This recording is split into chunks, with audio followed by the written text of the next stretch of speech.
Hello, I welcome you to today's lesson. We are going to look at industrialization in Ghana.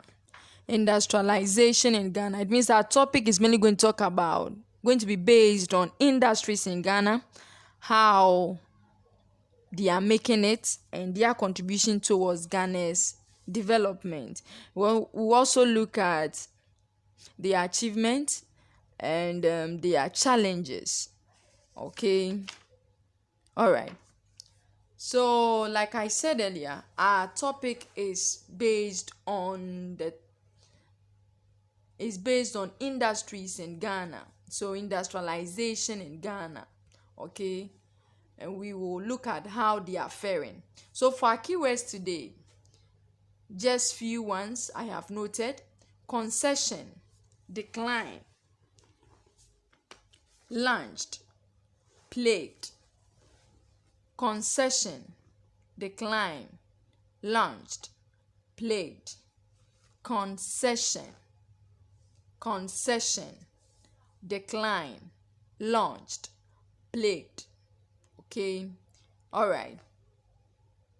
So when we say concession has to do with something that is done or agreed to, usually through grudge, okay, where people would have to debate on a thing in order to reach an agreement, and this is done to improve a situation that is in its worst stage. Okay, so when we talk about the word concession, it means something that is done or agreed to, usually grudgingly, in order to reach an agreement or improve a situation.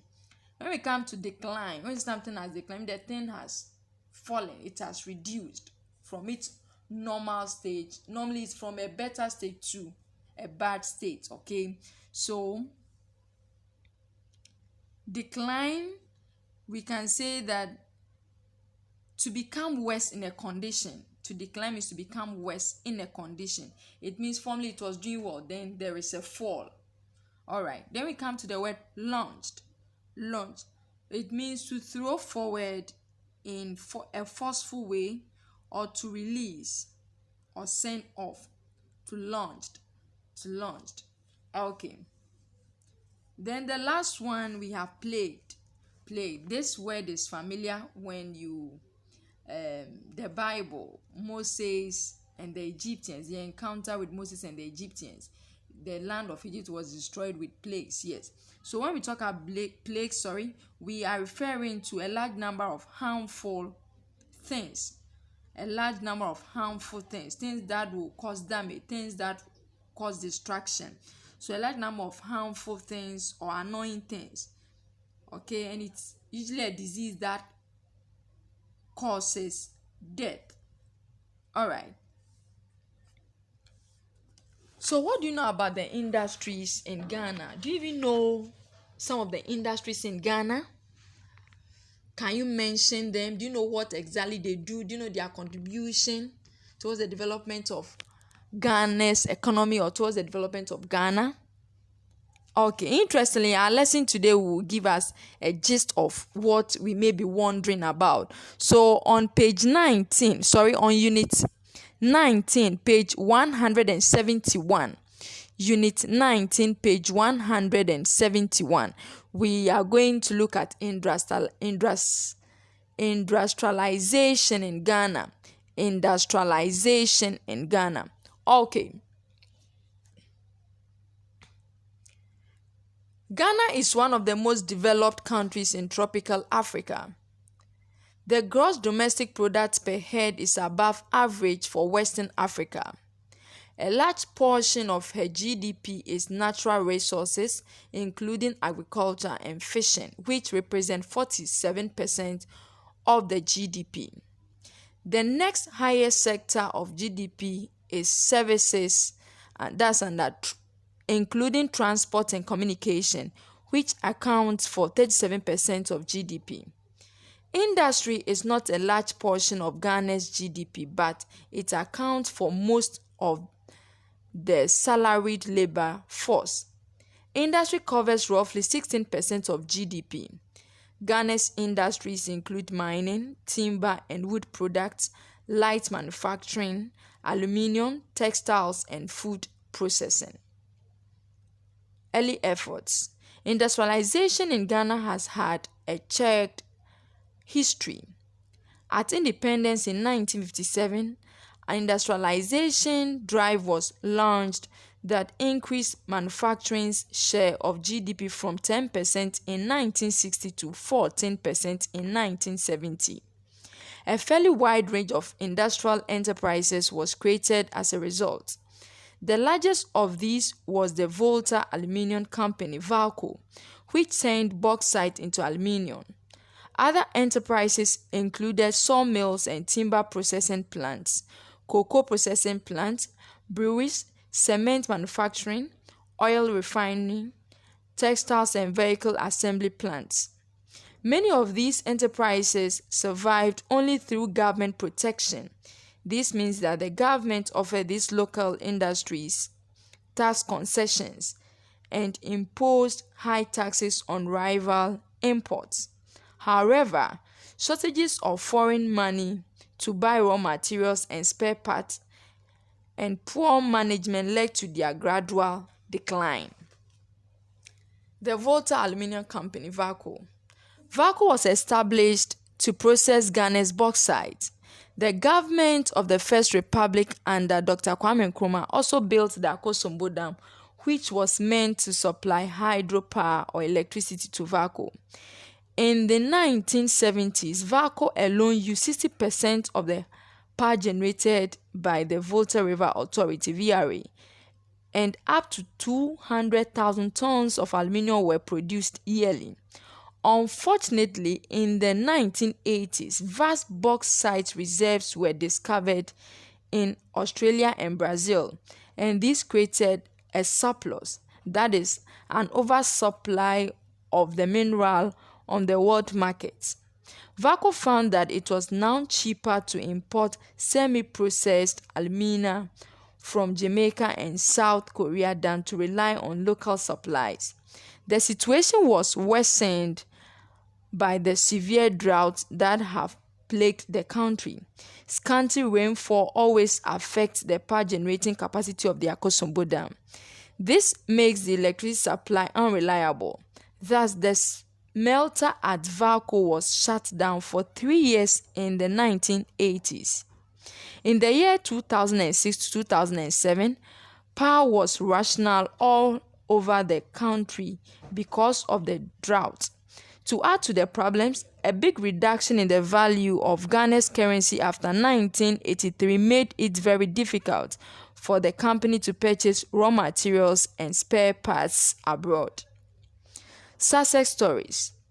In spite of the challenges that the aluminium industry continues to face, there are some success stories to tell.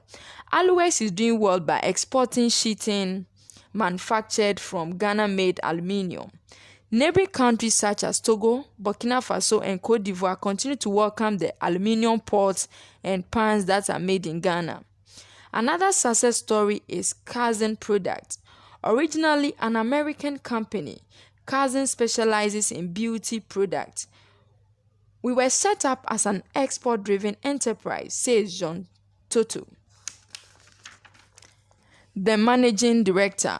Approximately 2/3 of our production goes abroad to other West African countries. Cousin has increased the local content of its goods and thus made it unnecessary to import material from overseas. For example, a typical box of hair straightening product now uses Ghanaian plastic bottles and Ghanaian printed instruction leaflets. The company also sources the box itself in Ghana. More companies like these are needed in Ghana if Ghana is to escape its heavy dependence on cocoa and gold. One way forward lies in attracting foreign investment and the initiation of joint ventures. Significant enterprises started in recent years include Taiwanese-owned factory at Tema, producing 10 tons of iron and steel and ore. A number of food processing and furniture making plants have also been opened with overseas partners. Timber was the leading sector until recently, but this sector now takes second place to chemical manufacture. Okay, so this is just the passage I have read. Sorry for the mistakes. What we are going to do is that we are going to read it on our own. Bear in mind the keywords, and also we need to commit our time to reading this piece so that we can understand and know the terms used properly. So a summary of the passage. There are several industries in Ghana which contributes to the country's economy. The largest of these industries in Ghana is VALCO, Volta Aluminium Company. Among such industries are mining, timber and wood products, light manufacturing, aluminium, textiles, and food processing. Just like all industries with challenges, VALCO, Ghana's largest producer of aluminium over the years, could not meet certain demands. Other industries like Aluex makes its supply to African countries like Togo, Burkina Faso, and Cote d'Ivoire. In recent times, the chemical manufacturing company is in the lead, with timber following as second in the industry sector. It's obvious that Ghana's industry could make it if we have foreign investors, but more importantly, if the government can support these small enterprises coming up, Ghana can indeed escape its heavy dependence on cocoa and gold.